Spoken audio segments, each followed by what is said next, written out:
So tonight we're going to watch the documentary, The Ballad of Fred Hersch, made in 2016. And I'll first ask some questions, and if there's time, I'll also be glad to give the word to the audience. I was wondering, about in the same period you also wrote your memoir, your autobiography, Good Things Happen Slowly. Was that a period in your life when you felt like it was time to document your life's journey in a way? Or did the documentary come about in a different way than the memoir? Good question. The documentary was started in 2011. Yeah. So it took, as any of you know who have worked in documentary film, these things take a long time to shoot, edit, find money. There's no money in making documentary films for the most part. So they started shooting in the spring of 2011, and in 2015 I turned 60. And as I was approaching my 60th birthday, quite by happenstance, I had lunch with a literary agent who is a friend of another writer who's a close friend of mine, and I started telling him my story. We ended up spending the entire afternoon talking about the things that I'd been through in my life, and 2 weeks later I had a book contract. So I had to write a book. And which I can highly recommend, by the way. Thank you. And yeah, so it just happened that these things came out more or less around my 60th birthday, and it was given the events in my life, some of which you will see on the screen, it's rather miraculous that I'm here now, let alone 60, as someone who really did not even expect to live to be 40.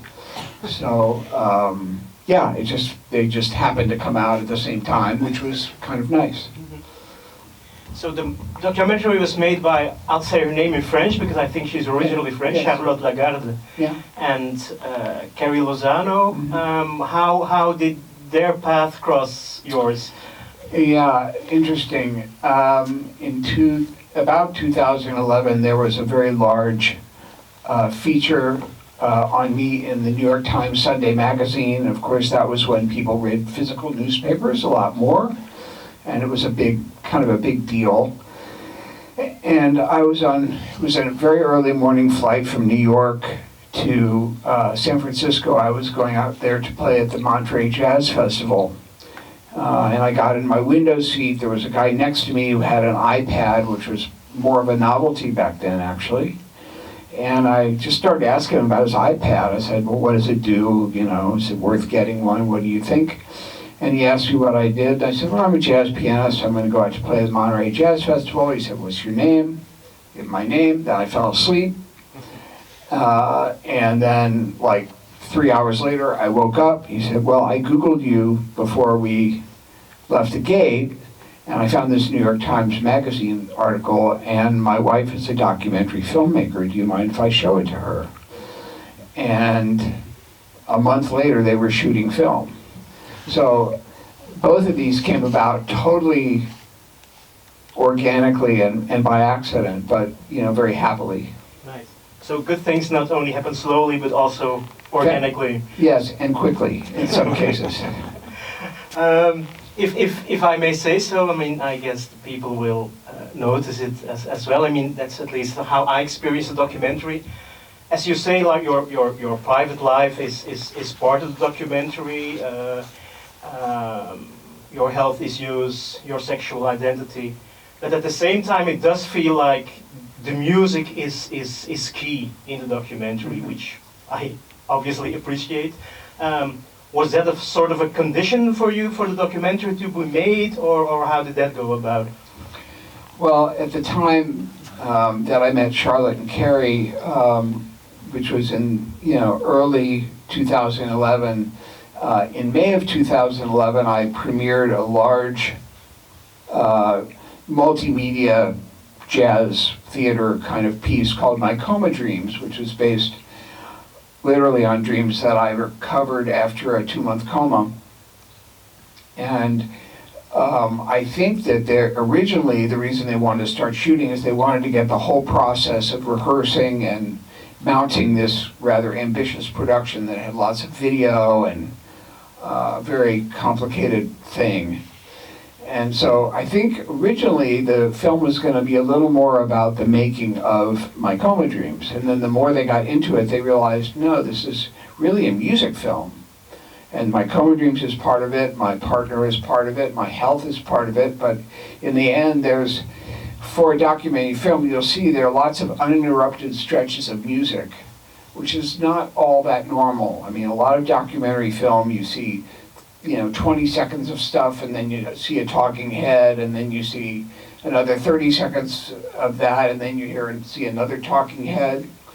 I think there are only 3 or 4 talking heads in the whole piece. I was very unguarded with them. I trusted them a lot. And it was work, but we had a really good time doing it. There's one thing I'm going to ask about the title, The Ballad of. I guess different interpretations are possible, and I'm now really going into ideas, I guess, about music. What strikes me in the documentary is that at one point you're saying that you construct your concerts in a way that you build up towards a ballad.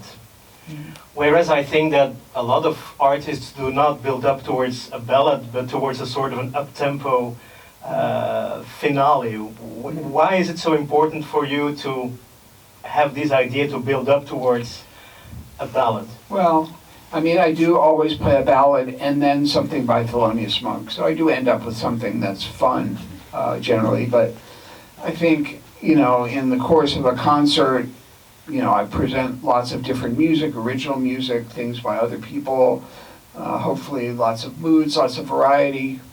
But there's something about, you've kind of done all this stuff, and then you have this piece which has a still quality. You just sort of hold the audience in your hand. It's not about showing off, it's about just putting your emotion right there. And so that's, I'm known for somebody who does that pretty well.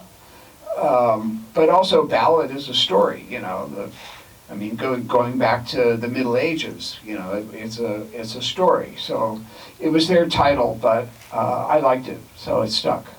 Yeah.